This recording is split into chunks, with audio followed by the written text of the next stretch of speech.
नमस्ते, मैं doctor S Sandeep Kumar, neuro physician consultant, Yashoda hospital Hyderabad से। मैं आपको डिमेंशिया व मनोभ्रंश रोग के बारे में कुछ बोलना चाहता हूँ। इस रोग में होता क्या है, आदमी अपने दिन से दिन जो कार्य करते हैं उस कार्य करने की क्षमता कम होती जाती है। हमारा जो कार्य होता है उसमें क्या होता है कि एक चीज़ को पहचानना, याद रखना कैसे करना है, ये चीज़ कैसे यूज़ करना है, टीवी कैसे यूज़ करना है, मोबाइल कैसे यूज़ करना है, पैसों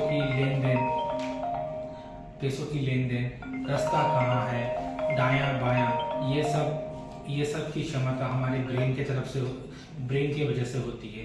अगर जैसे हम एज बढ़ता है उसी हिसाब से हमारा ब्रेन सिकुड़ने लगता है, या तो कुछ प्रोटीन डिपोजिशन होने की वजह से डिमेंशिया आ सकता है। अदर कॉजेस ऑफ डिमेंशिया जैसे स्ट्रोक के वजह से भी आ सकता है। इनमें ये सब क्षमता धीरे धीरे कम हो जाती है। हमारा most common causes of dementia है अल्जाइमर्स डिजीज़।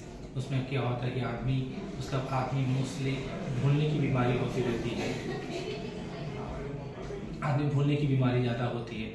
वो क्या खाया है क्या नहीं खाया है वो भूल जाते हैं, उधर खाया है या नहीं खाया भूल जाते हैं, कहाँ गए थे वो भूल जाएंगे, क्या बात किए थे वो भूल जाएंगे।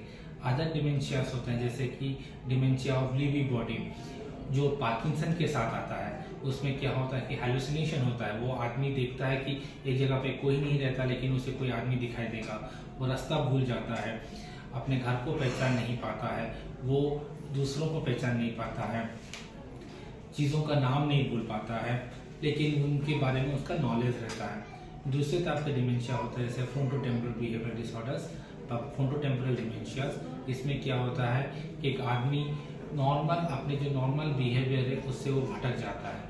जैसे कि वो उसका कैसे खाना है, एक दूसरे आदमी के साथ कैसे बिहेवियर रखना है, वो सब भूल जाता है, वो कर नहीं पाता है। कहाँ पेशाब करना है, कपड़ा कहाँ चेंज करना है, वो सब उसको समझ में नहीं आता। यूजुअली हम इन सब बीमारियों को क्या सोचते हैं कि पागलपन हो गया, या तो सठिया गया, या तो एज हो गया। इसमें इसके वजह से हम उनको एक बंद कमरे में रख के छोड़ देते हैं, जिसके वजह से ये सिम्टम बढ़ता जाता है। अगर इसको कंट्रोल करना है तो आपको आपके निकटतम डॉक्टर के पास जाना है, उनको दिखाना है, तो वो आपको मेडिकेशन देंगे। और एक है कि सब डिमेंशिया इरिवर्सिबल नहीं होता, कितना रिवर्सिबल होता है जो ट्रीट किया जा सकता है। ये आपके न्यूरोलॉजिस्ट ही बोल सकते हैं कि कौन सा डिमेंशिया ट्रीटेबल है, कौन सा डिमेंशिया नॉन ट्रीटेबल है। अगर हम पेशेंट को बोलेंगे कि वो पागल हो गया, उसे घर में बैठ के रखेंगे तो इम्प्रूवमेंट ना हो सके, हम एक ट्रीटेबल कॉज मिस कर सकें। अगर उसको ट्रीटमेंट दें तो शायद वो प्रोग्रेस ना करके आगे बढ़ सकता है, अच्छा हो सकता है। Most common causes of dementia में कारण क्या होते हैं डिमेंशिया के, अगर पूछा जाए तो कारण नहीं है। कारण ढूंढना बहुत मुश्किल है।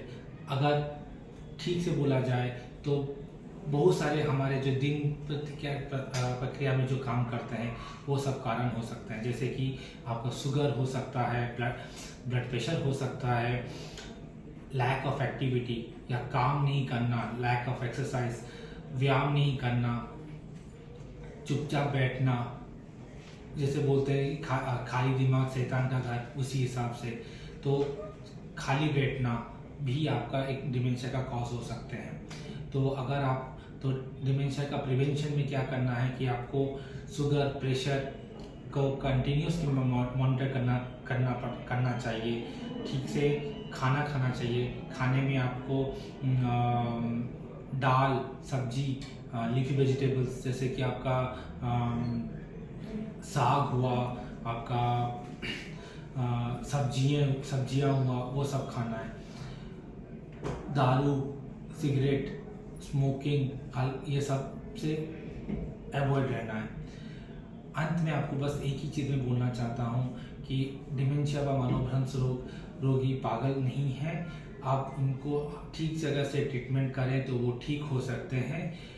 डॉक्टर, आपके निकटतम न्यूरोलॉजिस्ट, अगर ऐसा कोई सिम्टम आता है कि दिखाई देता है कि एक आदमी चलना भूल जाए, रास्ता भूल जाता है, एक चीज़ को बार बार दोहराता है, उसको रिसेंटली कुछ बिहेवियरल चेंजेस आ रहा है, वो खाना ठीक से नहीं खा पा रहा है, चलने के टाइम वो दीवारों से टकरा रहा है, तो आप अपने न्यूरोलॉजिस्ट के पास जाइए। दवाइयाँ हैं, ट्रीटमेंट के लिए दवाइयाँ हैं और नई दवाइयाँ भी आ रहे हैं। और सबसे अंत में क्या बोलना चाहता हूँ कि यू यूज़ इट और यू लूज़ इट। अगर आप ब्रेन को यूज़ ना करें, आप ब्रेन को खो जाएंगे। और मनोभ्रंश रोगियों को अकेले नहीं छोड़ना है, उन्हें हम सब मिल के एज ए सोसाइटी उनका ख्याल रखना है, जिससे वो अब जितना भी लाइफ जी सके वो ठीक से जिएंगे। धन्यवाद।